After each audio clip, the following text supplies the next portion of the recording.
The hospital loomed in the darkness, its skeletal frame illuminated by the pale glow of the moon. It was an old building, one that had stood for over a century, its walls bearing the weight of countless lives saved and lost. Now it was undergoing renovations, its halls stripped bare and its rooms emptied of life.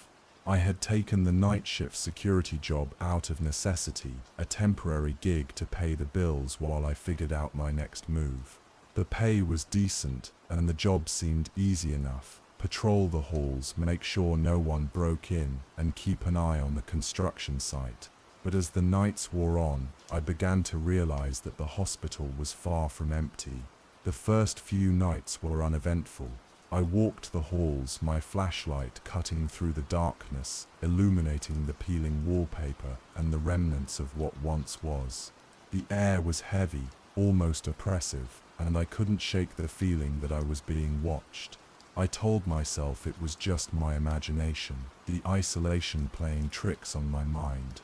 But then I started hearing things. It began with faint whispers, barely audible, like the rustling of leaves in the wind. At first I thought it was the sound of the old pipes groaning or the wind whistling through the broken windows. But the whispers grew louder, more distinct, and I realized they were voices speaking in a language I didn't understand. They seemed to come from everywhere and nowhere all at once, echoing down the empty corridors. One night, as I was patrolling the third floor, I heard something that made my blood run cold. It was a child's laughter, high-pitched and gleeful, coming from one of the patient rooms. I froze, my flashlight trembling in my hand. The laughter grew louder, more manic, and I felt a chill run down my spine.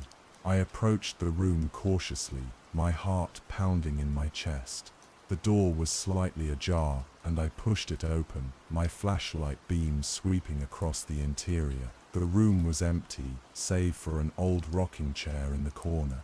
It swayed gently, as if someone had just been sitting in it. I approached cautiously, my flashlight trembling in my hand. The chair creaked as it moved, the sound sending a chill down my spine. I reached out to stop it, my fingers brushing against the cold wood, and that's when I heard it, a soft melodic humming, coming from somewhere deep within the room. I spun around, my flashlight beam darting across the walls, but there was no one there. The humming grew louder, more insistent, and I realized it was coming from the crib in the corner. I approached it slowly, my breath catching in my throat. The crib was empty, just like the others, but the humming was unmistakable. It was a lullaby, one I didn't recognize, but it filled me with an overwhelming sense of dread. I backed out of the room, my heart pounding in my chest. The humming followed me, echoing down the hallway, as I hurried back to the security office. I locked the door behind me and tried to calm my nerves, telling myself it was just the wind or the old pipes groaning in the walls. But deep down, I knew it was something else. The next night, I decided to investigate further. I brought a voice recorder with me, hoping to capture some of the strange sounds I had been hearing. As I patrolled the halls, I kept the recorder running, my ears straining for any sign of the whispers or laughter. It wasn't long before I heard it again, the child's laughter, coming from the same room as before. I approached cautiously, my recorder in hand, and pushed the door open. The room was just as I had left it, the rocking chair still swaying gently in the corner. The laughter grew louder, more manic, and I felt a chill run down my spine. I held up the recorder, hoping to capture the sound, but as I did, the laughter suddenly stopped. The room fell silent, and I felt a cold breeze brush against my skin. I turned to leave, but the door slammed shut behind me, trapping me inside. I spun around, my flashlight beam darting across the room, but there was no one there. The air grew colder, and I could see my breath forming in front of me. The whispers returned, louder and more insistent than before, and I realized they were coming from the walls. I pressed my ear against the cold plaster, and that's when I heard it. a voice low and guttural, speaking in a language I didn't understand. I stumbled back, my heart pounding in my chest. The walls seemed to pulse with a dark energy, and I could feel something moving beneath the surface. I turned to the door, desperate to escape, but it wouldn't budge. The whispers grew louder, more frantic, and I realized they were coming from all around me. I closed my eyes, trying to block out the sound, but it was no use. The voices were inside my head, echoing in my mind. Suddenly, the room fell silent. I opened my eyes, and the door creaked open on its own. I didn't hesitate. I ran out of the room and down the hallway, my flashlight beam bouncing off the walls as I tried to find my way back to the security office. The whispers followed me, growing louder and more insistent with every step. I reached the office and locked the door behind me, my heart racing. I played back the recording, hoping to make sense of what I had heard. At first there was nothing but static, but then I heard it. The child's laughter, clear as day. It sent a chill down my spine, and I quickly turned off the recorder. I knew then that the hospital was more than just an old building. It was a place of darkness, a place where something ancient and evil had taken root. The next night, I decided to confront whatever was haunting the hospital. I armed myself with a flashlight, a voice recorder, and a sense of determination. I started in the basement, where the air was thick with the scent of decay. The whispers were louder down there, more insistent, and I could feel a strange energy emanating from the walls. I followed the sound of dripping water, my footsteps echoing loudly in the silence. The sound led me to a room at the far end of the hallway, its door slightly ajar. I pushed it open, my flashlight beam illuminating the interior. The room was filled with candles, their flickering flames casting eerie shadows on the walls. In the center of the room was a large, ornate table, its surface covered in strange symbols carved into the wood. The air was thick with the scent of incense, and I could feel a strange energy emanating from the table. It was as if the room was alive, pulsing with a dark, malevolent force. I approached the table cautiously, my flashlight beam trembling in my hand. The symbols were unlike anything I had ever seen, intricate, swirling patterns that seemed to shift and change as I looked at them. I reached out to touch one, my fingers brushing against the cold wood, and that's when I heard it, a voice, low and guttural, speaking in a language I didn't understand. I spun around, my flashlight beam darting across the room, but there was no one there. The voice grew louder, more insistent, and I realized it was coming from the table. The symbols began to glow, a faint, sickly light emanating from them. I backed away, my heart pounding in my chest, but the voice followed me, echoing in my mind. I stumbled out of the room, my legs trembling beneath me. The candles flickered and died as I left, the room plunging into darkness. I ran down the hallway, my flashlight beam bouncing off the walls as I tried to find my way back to the stairs. The whispers grew louder, more frantic, and I could feel something following me, something dark and malevolent. I reached the stairs and climbed them two at a time, my breath coming in ragged gasps. The whispers faded as I reached the top, but the feeling of being watched remained. I locked the door behind me and leaned against it, my heart racing. I knew then that the hospital was more than just an old building. It was a place of darkness, a place where something ancient and evil had taken root. The next morning, I quit my job. I couldn't bear to spend another night in that place, surrounded by the whispers and the shadows. I never told anyone what I had experienced. Who would believe me? But I often wonder what would have happened if I had stayed, if I had tried to uncover the secrets of the hospital. Would I have found answers, or would I have become just another lost soul, trapped within its walls? To this day, I can still hear the whispers, faint but insistent, echoing in the back of my mind. And sometimes when the wind blows just right, I swear I can hear the child's laughter, high-pitched and gleeful, calling me back to that place of darkness. It was a damp, overcast afternoon when I first stepped into the old house on the edge of Blackthorn Hollow. The air was heavy with the scent of decaying leaves and wet earth, and the sky hung low, threatening rain. The house itself was a sprawling, weathered structure with peeling paint and a sagging roof. Its windows were dark and lifeless, like the eyes of a long-forgotten creature. I had rented it to be closer to my girlfriend Zara and her family, who lived just a short drive away in the heart of the hollow. The move was supposed to be a step forward, a way to deepen our connection, but the house had other ideas. The first night was quiet, almost too quiet. The movers had left just as the sun dipped below the horizon, leaving me alone with the echoing emptiness of the house.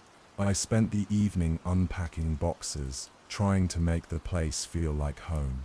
The rooms were large but oddly oppressive, the walls seeming to close in as the hours dragged on. The air was thick with the smell of mildew and something else I couldn't quite place, something metallic like old blood. By the time I finished unpacking the essentials, it was well past midnight. Exhausted, I collapsed onto the couch in the living room, the only piece of furniture I had bothered to set up. The house was silent except for the occasional creak of the floorboards settling. I told myself it was just the age of the house, the natural sounds of an old structure, but as I lay there staring at the ceiling, I couldn't shake the feeling that I wasn't alone. The first sign that something was wrong came around 2 a.m. I was drifting in and out of sleep when I heard it, a faint rhythmic tapping coming from somewhere deep within the house. At first I thought it was the wind, maybe a loose shutter or a branch scraping against a window, but the sound was too deliberate, too consistent. Tap, tap, tap. It was slow and methodical, like someone or something was trying to get my attention. I sat up, my heart pounding in my chest. The sound was coming from the hallway, just outside the living room.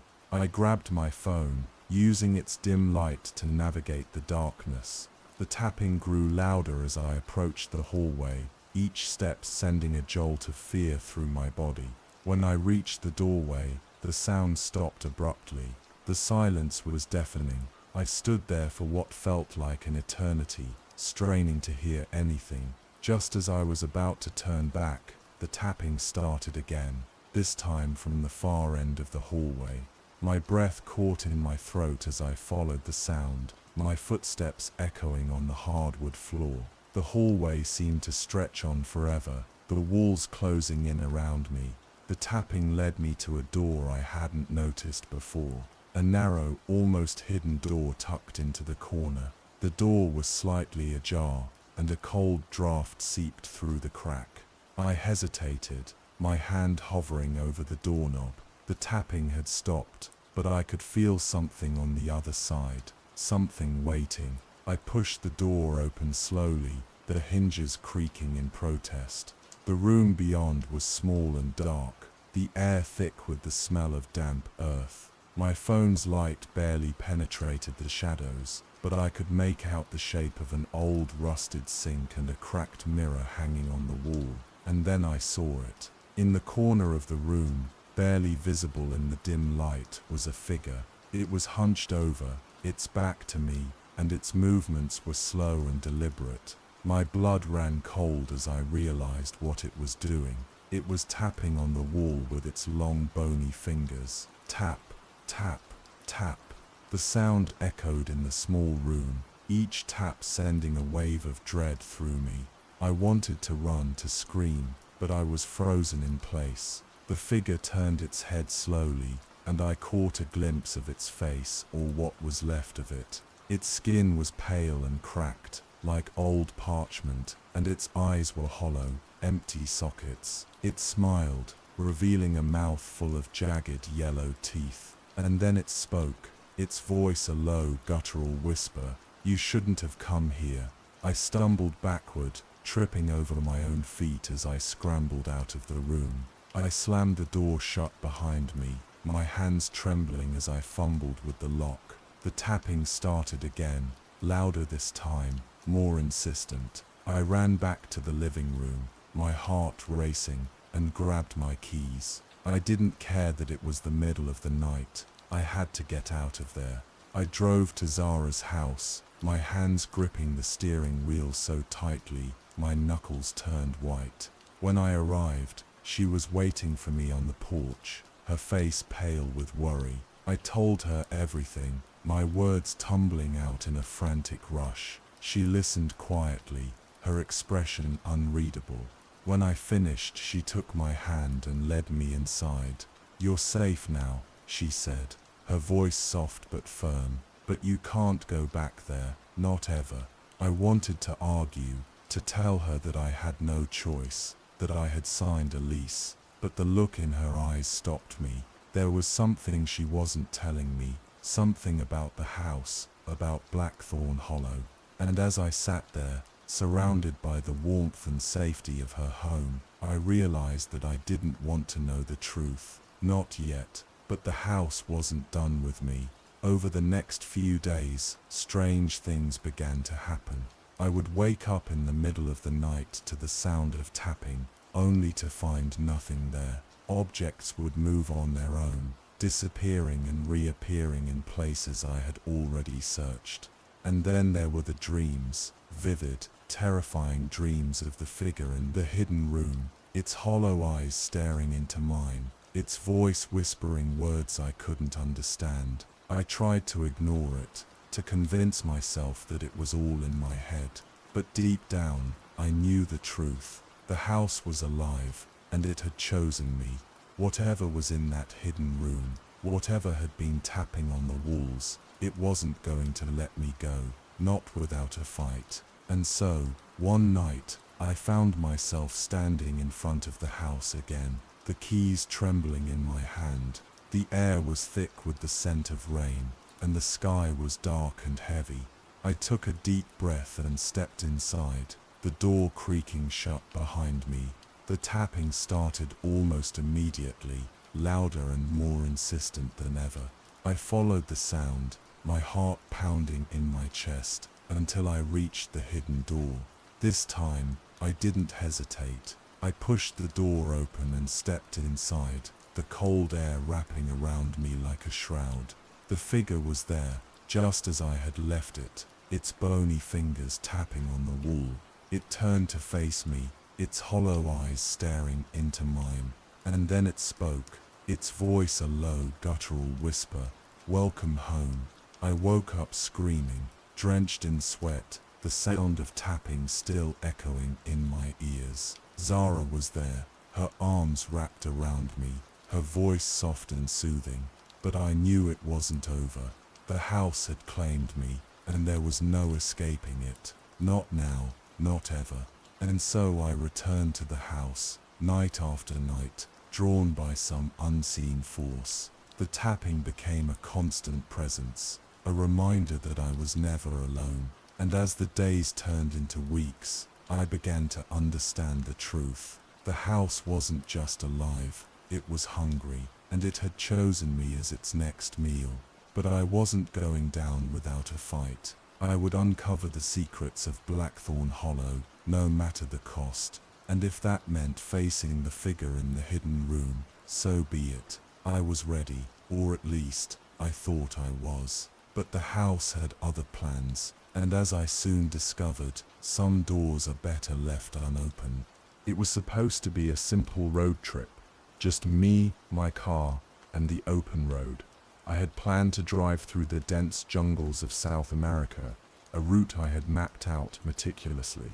I was no stranger to long drives, and I had always been drawn to the idea of solitude, of being alone with my thoughts as the world passed by in a blur of green and brown. But what started as an adventure quickly turned into a nightmare, one that I still can't fully explain. The car had been running fine for the first few days. The jungle was thick, the air humid, and the road was little more than a dirt path carved through the trees. I had packed enough supplies to last me a week, and I had a GPS device that I thought would keep me on track.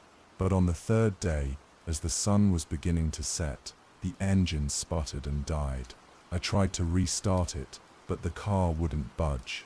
The jungle seemed to close in around me, the trees towering overhead like silent sentinels, their leaves rustling in the wind.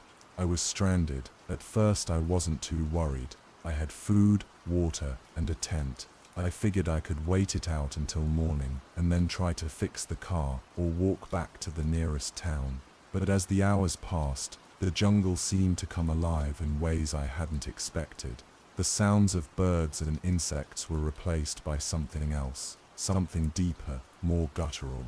It was as if the jungle itself was watching me, waiting for me to make a mistake. I set up my tent near the car, using the headlights to illuminate the area. The light seemed to keep the darkness at bay, but only just. As I lay in my sleeping bag, I could hear the rustling of leaves, the snapping of twigs. At one point, I thought I heard footsteps, heavy and deliberate, circling the tent. I told myself it was just an animal, maybe a jaguar or a tapir, but the sound was too regular, too purposeful. It wasn't until the early hours of the morning that I finally fell asleep, my mind racing with thoughts of what might be out there. When I woke up, the sun was already high in the sky, and the jungle was alive with the sounds of birds and insects. The car was still dead, and I knew I had to make a decision. I could stay and try to fix it, or I could start walking. I decided to give the car one last try before setting out on foot. I popped the hood and began to inspect the engine. It was then that I noticed something strange, a series of scratches along the side of the car, deep gouges that hadn't been there the day before. They looked like claw marks, but they were too large to belong to any animal I knew of. I tried to shake off the unease that was creeping over me and focused on the engine. After a few hours of tinkering, I managed to get it running again. Relieved, I packed up my tent and got back on the road. But the car didn't last long. After only a few miles, it sputtered and died once more. This time, I knew I was in trouble. The jungle was dense, and the road was barely visible through the undergrowth. I had no choice but to start walking. The jungle was oppressive, the air thick with moisture and the scent of decaying vegetation. The trees loomed overhead, their branches twisting and intertwining to form a canopy that blocked out most of the sunlight. The ground was soft and muddy, and every step was a struggle. I could hear the sounds of animals all around me, birds chirping, monkeys howling, insects buzzing. But there was something else, too, a low rhythmic thrumming that seemed to come from deep within the jungle. It was almost like a heartbeat, steady and unrelenting. I walked for hours, my legs aching and my throat dry. I had brought a water bottle with me, but it was almost empty. I knew I needed to find a source of water soon, or I wouldn't last much longer. As I pushed through the undergrowth, I came across a small clearing. In the center of the clearing was a pool of water, its surface still and dark. I knelt down and cupped the water in my hands, bringing it to my lips. It was cool and refreshing, and I drank deeply. But as I stood up, I noticed something strange. The water in the pool was moving, rippling as if something was stirring beneath the surface. I took a step back, my heart pounding in my chest. The ripples grew larger, and then with a sudden splash, something emerged from the water. It was a creature unlike anything I had ever seen before. Its body was long and sinuous, covered in scales that glistened in the sunlight.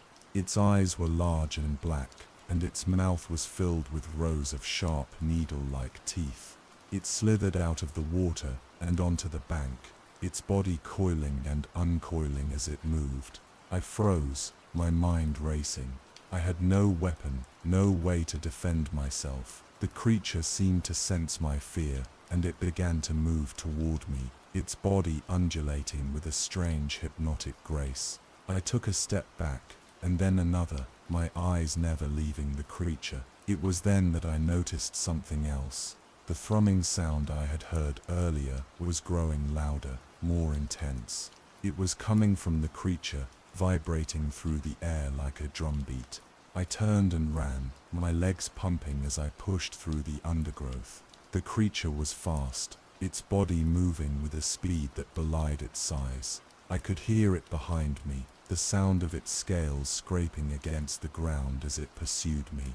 I didn't know where I was going, only that I had to get away. The jungle seemed to close in around me, the trees and vines forming a labyrinth that I couldn't navigate. I stumbled and fell, my hands sinking into the soft mud.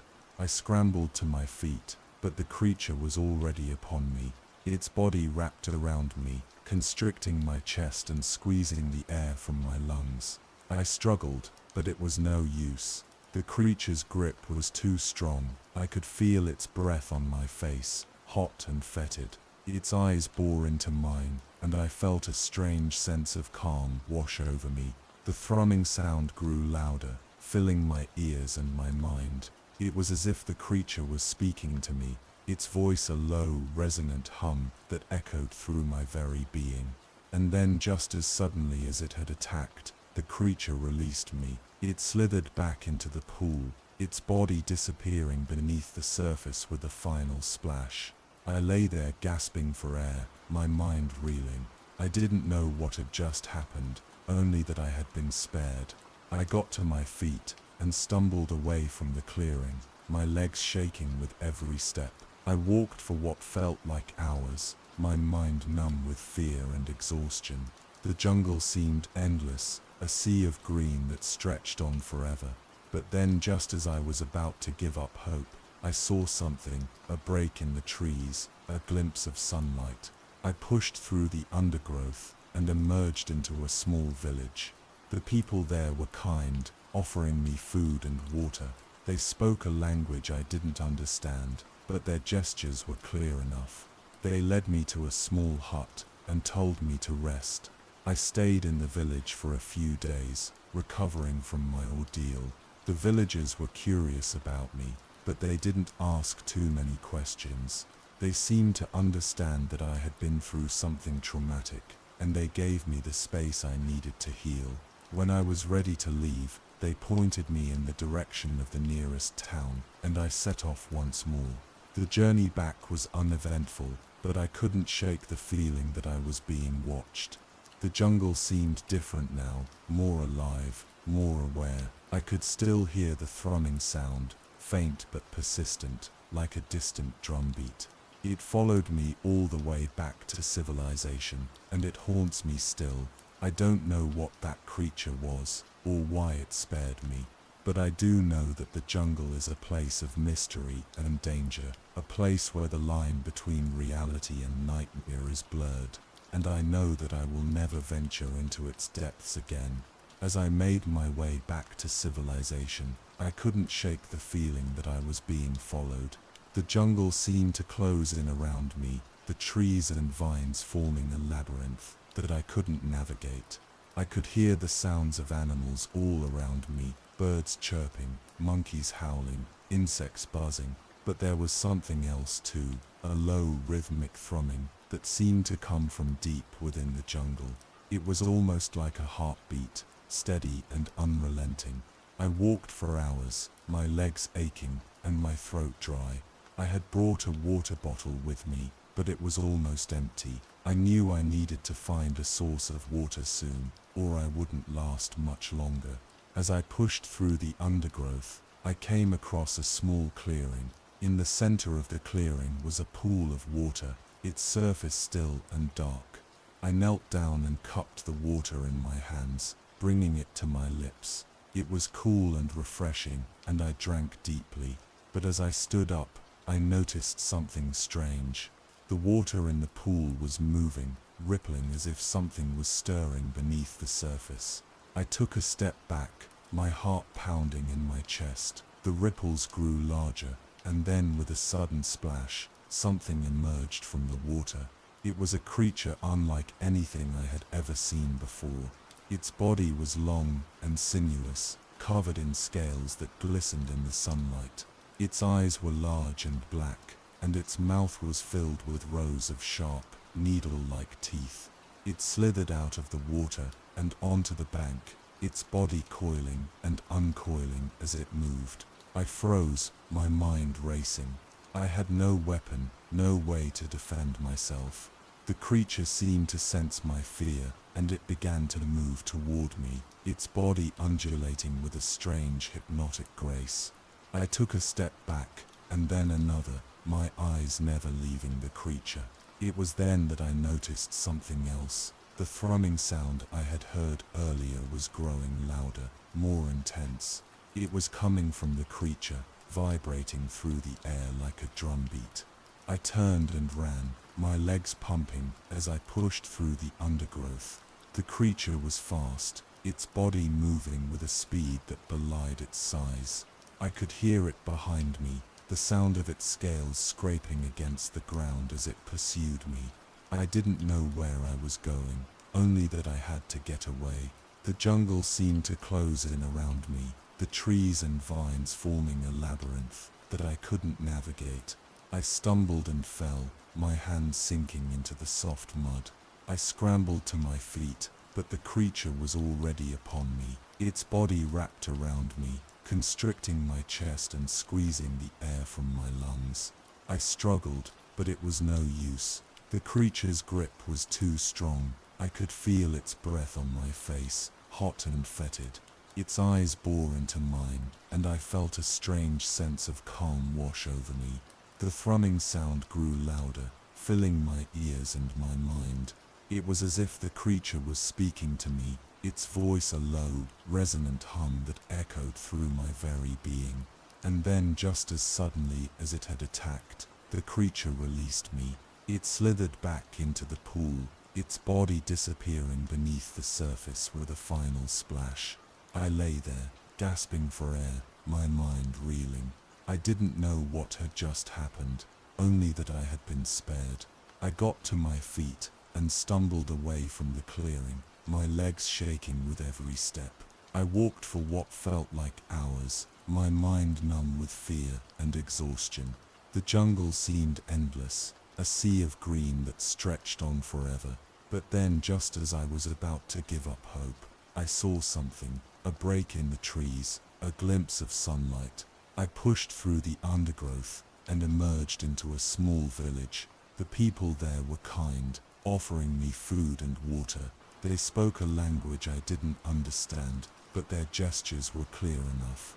They led me to a small hut and told me to rest. I stayed in the village for a few days, recovering from my ordeal.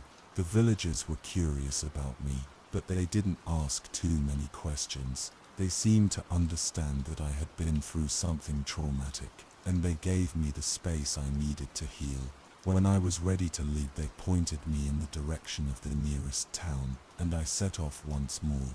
The journey back was uneventful, but I couldn't shake the feeling that I was being watched.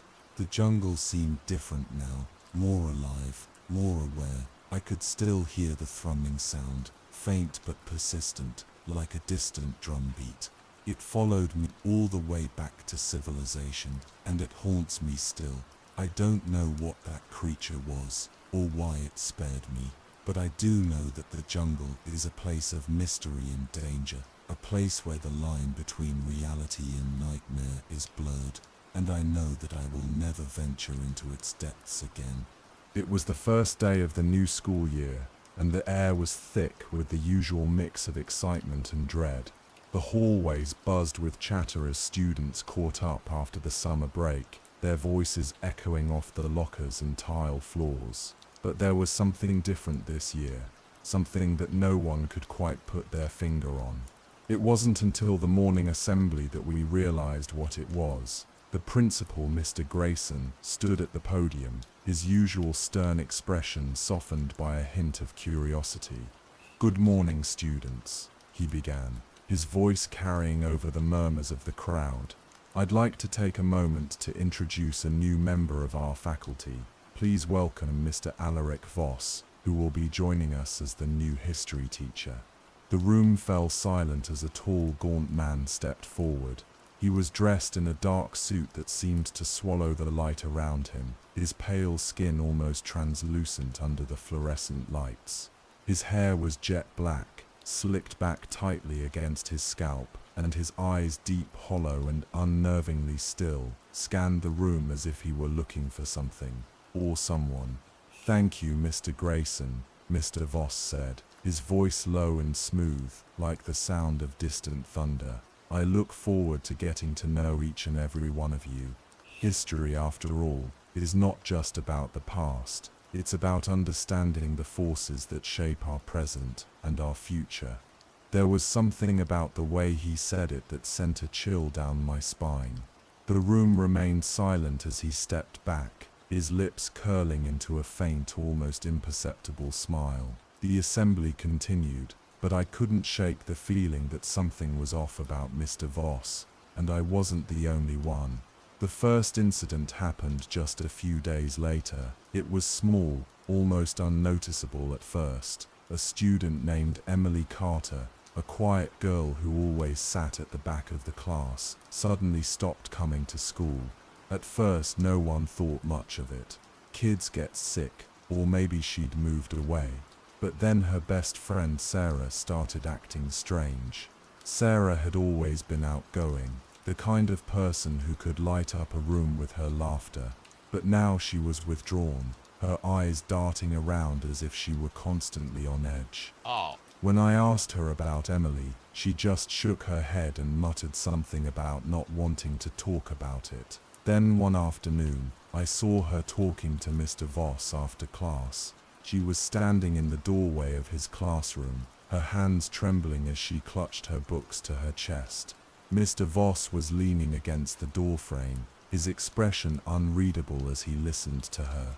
I couldn't hear what they were saying, but when Sarah turned to leave, her face was pale, her eyes wide with fear. The next day, Sarah was gone too. The disappearances didn't stop there. One by one, students started vanishing, each one leaving behind a trail of unanswered questions. The school tried to downplay it, blaming it on transfers or family emergencies, but the rumors were impossible to ignore. People started whispering about Mr. Voss, about the way he seemed to know things he shouldn't, about the way his classroom always felt colder than the rest of the school. I decided to investigate. I wasn't sure what I was looking for, but I knew I couldn't just sit back and do nothing. I started by talking to the students who had been close to the missing kids. Most of them were too scared to say much, but one girl, Mare, finally opened up. "It's him," she whispered, her voice barely audible over the sound of the cafeteria. "Mr. Voss, he knows things he shouldn't. Emily told me before she disappeared. She said he knew about her family, about things she'd never told anyone. And then he started asking her questions, about her dreams, about her fears. She said it felt like he was inside her head." I felt a shiver run down my spine. "What do you mean inside her head?" Mia shook her head, her eyes filling with tears. "I don't know, but she said it was like he could see everything, like he was watching her, and then she just stopped coming to school." That night, I couldn't sleep. I kept thinking about what Mia had said, about the way Mr. Voss seemed to know things he shouldn't. I decided to do some digging. I started with the school records, looking for any information about Mr. Voss's past. But there was nothing. No previous schools, no references, no background checks. It was as if he had just appeared out of thin air. I decided to take a risk. I waited until after school, when the halls were empty, and snuck into Mr. Voss's classroom. The room was dark, the only light coming from the street lamp outside the window. I moved quickly, searching through his desk drawers, looking for anything that might give me a clue. And then I found it. Hidden at the back of one of the drawers was a small leather-bound book. The cover was worn, the pages yellowed with age. I opened it carefully, my heart pounding in my chest. The pages were filled with strange symbols and diagrams, like something out of an old occult text. And then I saw the names. Emily Carter, Sarah Thompson. Mia Rodriguez, and others, names I didn't recognize. Each one was written in a neat, precise hand, followed by a series of dates and notes. I flipped through the pages, my hands trembling as I realized what I was looking at. It was a record of every student who had disappeared, and at the bottom of each page, written in bold black letters, was a single word taken. I didn't know what to do. I couldn't go to the police. What would I even tell them? That a teacher was keeping a creepy notebook. They'd laugh me out of the station, but I couldn't just do nothing. I decided to confront Mr. Voss. The next day, I waited until after class, when the other students had left. Mr. Voss was sitting at his desk, grading papers, his expression calm and composed. I walked up to him, my heart pounding in my chest. "Mr. Voss," I said, trying to keep my voice steady, "I need to talk to you." He looked up, his dark eyes meeting mine. For a moment I felt like he could see right through me, like he knew exactly what I was thinking. "Of course," he said, his voice smooth and unhurried. "What's on your mind?" I took a deep breath. "I know what you're doing," I said, my voice trembling. "I know about the notebook, about the students. I know you're taking them." For a moment there was silence, and then Mr. Voss smiled. It wasn't a kind smile, or even a cruel one. It was the smile of someone who knew something you didn't, something that made your blood run cold. "Do you?" he said, his voice barely above a whisper. "And what do you think you're going to do about it?" I didn't have an answer. I just stood there, frozen, as he stood up and walked around the desk, his movements slow and deliberate. He stopped in front of me, his eyes boring into mine. "You're a curious one, aren't you?" he said, his voice low and dangerous. "Always asking questions, always poking your nose where it doesn't belong. But curiosity can be a dangerous thing, especially when it leads you to places you shouldn't go." I took a step back, my heart racing. "What are you going to do to me?" He smiled again, that same cold, empty smile. "Oh, I'm not going to do anything to you," he said. "But I think you'll find that some doors once opened can never be closed." And then he turned and walked away, leaving me standing there, my mind racing with fear and confusion.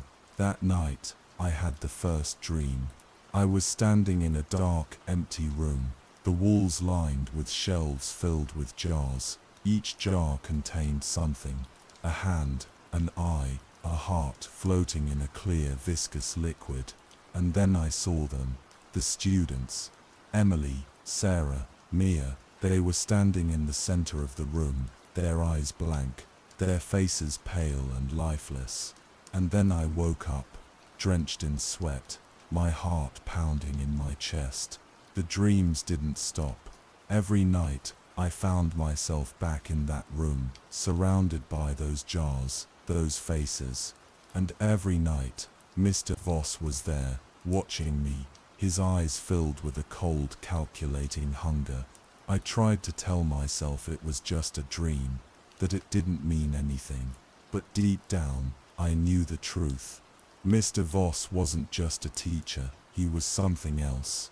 Something ancient, something evil. And he wasn't done with me yet. The final straw came a week later. I was walking home from school, my mind still reeling from another sleepless night, when I saw him. Mr. Voss was standing at the end of the street, his dark suit blending into the shadows. He was watching me, his eyes gleaming in the dim light. I turned and ran, my heart pounding in my chest.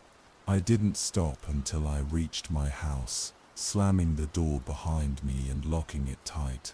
But even then, I couldn't shake the feeling that he was still out there, watching, waiting.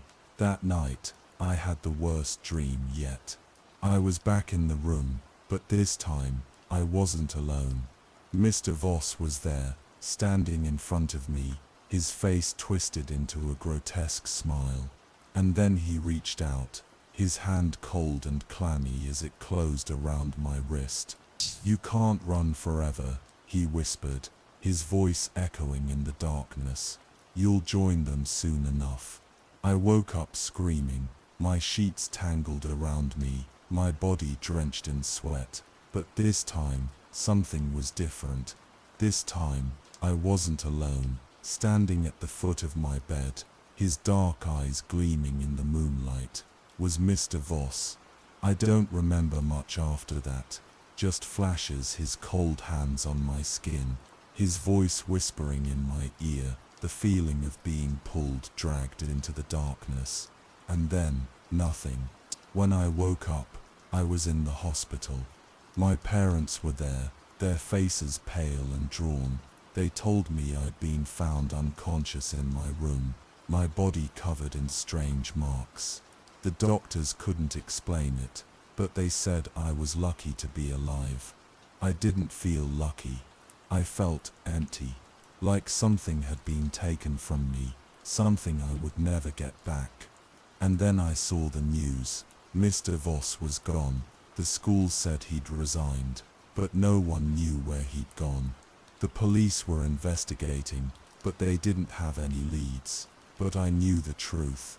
Mr. Voss wasn't gone. He was still out there, waiting, watching, and one day he would come back. It's been a year since that night, and I still can't shake the feeling that he's out there, somewhere, waiting for me. The dreams haven't stopped. Every night, I find myself back in that room, surrounded by those jars, those faces. And every night, I see him, his cold, empty eyes watching me, his voice whispering in the darkness. "You can't run forever." And I know he's right. One day he'll come back, and when he does, I'll be ready. Because I'm not just a student anymore. I'm a part of his collection, and there's no escaping that.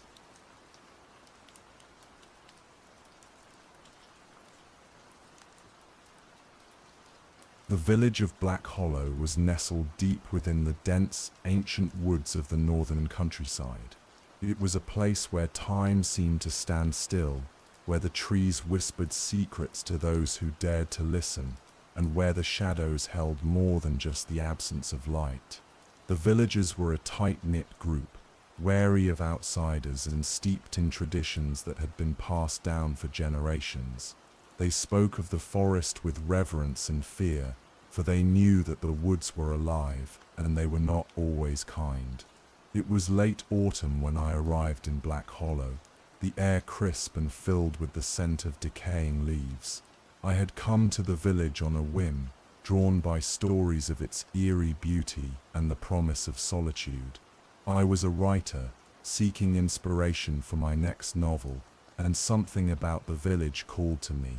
The locals were hesitant to speak with me at first, their eyes darting away whenever I approached. But after a few days they began to warm up, perhaps sensing that I meant no harm. One evening, as the sun dipped below the horizon, and the village was bathed in a golden glow, I found myself sitting in the corner of the local tavern, nursing a mug of ale. The tavern was a cozy place, with a roaring fire in the hearth, and the smell of roasted meat filling the air. The villagers gathered here each night, sharing stories and laughter, but there was an undercurrent of tension that I couldn't quite place. An old man named Elias, with a long white beard and eyes that seemed to see right through you, sat down across from me. He was the village elder, a man of few words but great wisdom. He studied me for a moment before speaking. "You're not from around here," he said, his voice low and gravelly. "No," I replied. "I'm just passing through. I'm a writer, looking for inspiration." Elias nodded slowly, as if he had expected that answer. "Inspiration, eh? Well, you've come to the right place. Black Hollow has more stories than you could ever hope to tell, but be careful what you wish for, boy. Some stories are best left untold." I leaned forward, intrigued. What do you mean? Elias took a long sip of his ale before answering. There's something about this place, something old and powerful. The forest, it's alive. It watches us, listens to us, and sometimes it takes. I asked, my curiosity piqued. Elias said, his eyes darkening. People go missing, especially around this time of year.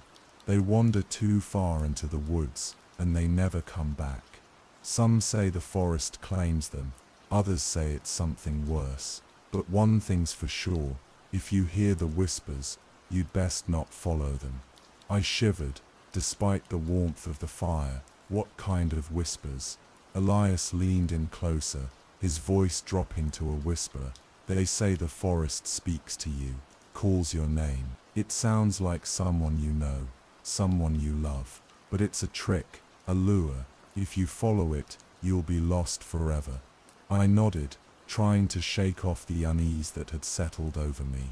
Have you ever heard the whispers? Elias's expression grew somber. I have.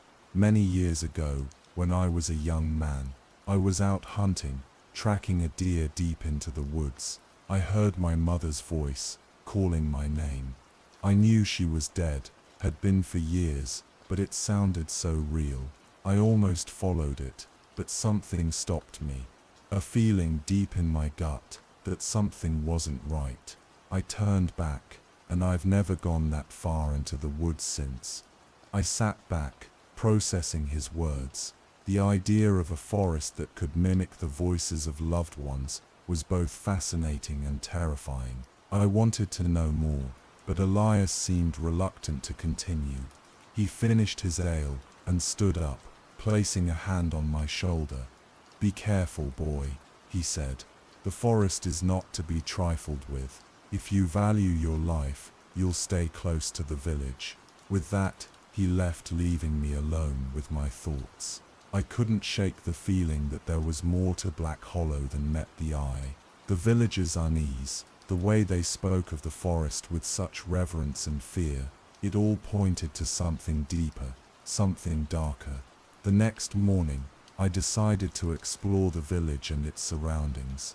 The air was crisp and cool, the ground covered in a thick blanket of fallen leaves. The village itself was small, with only a few dozen houses clustered around a central square. The houses were old, their wooden frames weathered and worn, but they had a certain charm to them. The villagers went about their daily routines, tending to their gardens, chopping wood, and chatting with one another. But there was a tension in the air, a sense of unease that I couldn't quite place. I wandered to the edge of the village, where the forest loomed like a dark, impenetrable wall. The trees were ancient, their gnarled branches twisting and turning in every direction. The underbrush was thick, and the air was filled with the scent of damp earth and decaying leaves. I stood there for a moment, staring into the depths of the forest, feeling a strange pull, as if the woods were calling to me. I shook my head, trying to clear the feeling. Elias's warning echoed in my mind, but I couldn't help but feel drawn to the forest. There was something about it, something mysterious and alluring. I decided to take a short walk, just to the edge of the trees, to get a closer look. As I stepped into the forest, the air grew cooler, and the light dimmed. The trees were so dense that they blocked out most of the sunlight, casting the forest floor in a perpetual twilight. The ground was soft beneath my feet, the leaves muffling my footsteps. I walked slowly, taking in the sights and sounds of the forest. The trees seemed to whisper as the wind rustled through their branches, and I could hear the distant calls of birds and the scurrying of small animals. I had only gone a short distance when I heard it, a faint whisper, barely audible over the rustling of the leaves. I stopped, straining to hear. It sounded like a voice, but I couldn't make out the words. I took a few steps forward, and the whisper grew louder. It was a woman's voice, soft and melodic, calling my name. James, it said, James, come here. I froze, my heart pounding in my chest. The voice sounded familiar, but I couldn't place it. It was soothing, almost hypnotic, and I felt a strong urge to follow it. But Elias's warning echoed in my mind, and I hesitated. "James," the voice called again, closer this time. "Don't be afraid, come to me." I took a step forward, then another, my feet moving almost of their own accord. The voice was so comforting, so inviting, that I couldn't resist. I walked deeper into the forest, the trees closing in around me. The light grew dimmer, and the air grew colder, but I barely noticed. All I could focus on was the voice, calling me, drawing me in. I don't know how long I walked, but eventually I found myself in a small clearing. The trees here were even taller, their branches intertwining to form a canopy that blocked out almost all light. In the center of the clearing stood a figure, shrouded in shadow. I couldn't make out any details, but I could feel its presence, a cold, malevolent force that sent a shiver down my spine. "James," the figure said, its voice now a low, guttural growl. "You shouldn't have come here." I tried to back away, but my feet were rooted to the spot. The figure stepped forward, and I could see its eyes, glowing like embers in the darkness. It was tall, with long, spindly limbs and a face that was both human and not. Its skin was pale and cracked, like old parchment, and its mouth was filled with sharp, jagged teeth. "You're mine now," it said, reaching out with clawed hands. I screamed, but no sound came out.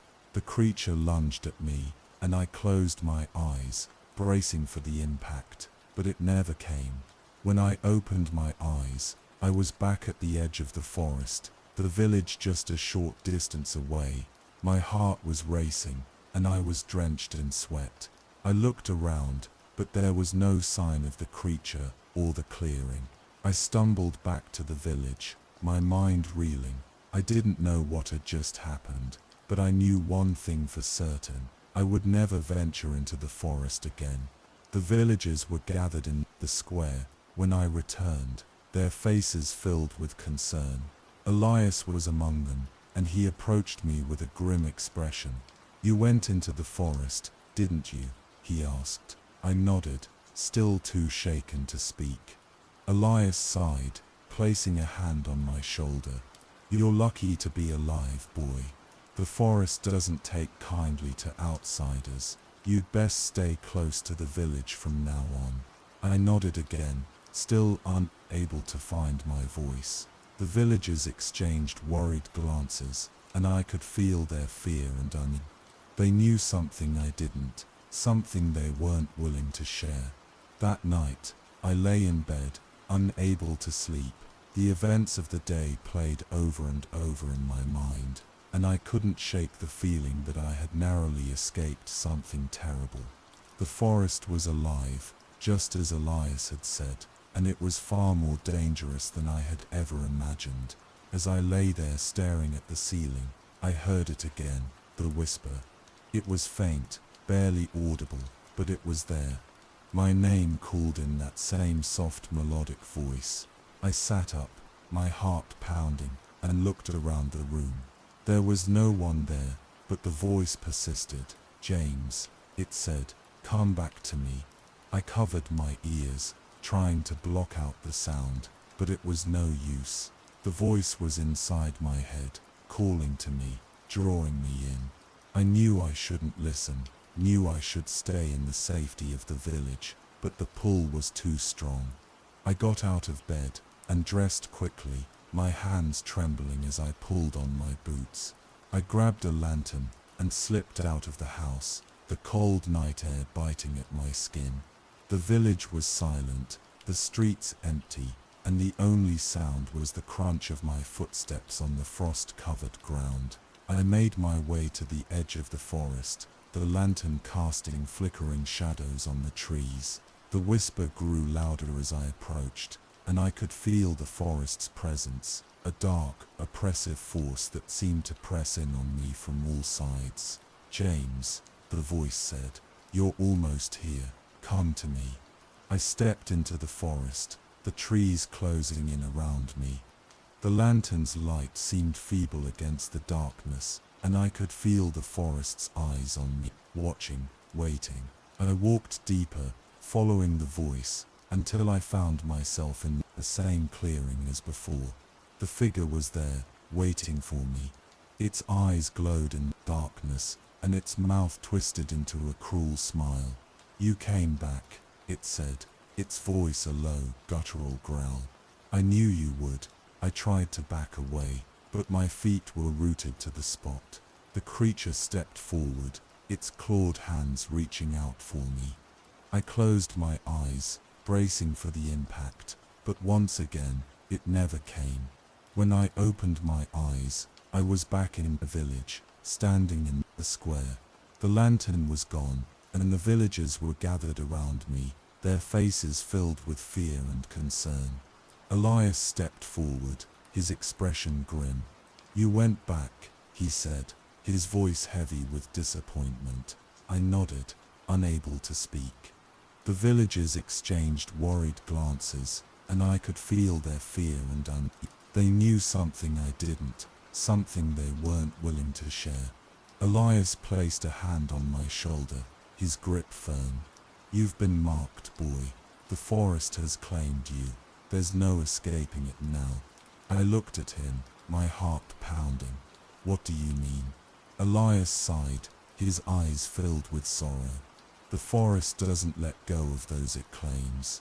You'll hear the whispers, and they'll grow louder, more insistent. Eventually you won't be able to resist. You'll go back, and you won't come out again." I shook my head, trying to deny it, but deep down, I knew he was right. The forest had claimed me, and there was no escaping it. The villagers gathered around me, their faces filled with pity and fear. They knew what was coming, and there was nothing they could do to stop it. That night, I lay in bed, the whispers growing louder in my mind. I knew I wouldn't be able to resist them for long. The forest was calling to me, and I had no choice but to answer. As I drifted off to sleep, the whispers grew louder, more insistent. They filled my mind, drowning out all other thoughts. I knew I wouldn't be able to resist them for long. The forest was calling to me, and I had no choice but to answer. The next morning, I was gone. The villagers searched for me, but there was no trace. The forest had claimed me, just as Elias had said, and though they never spoke of it, they knew the truth. The forest was alive, and it was always hungry. And so the whispers continued, calling to those who dared to listen, drawing them in, never to be seen again. The forest was alive, and it would never let go.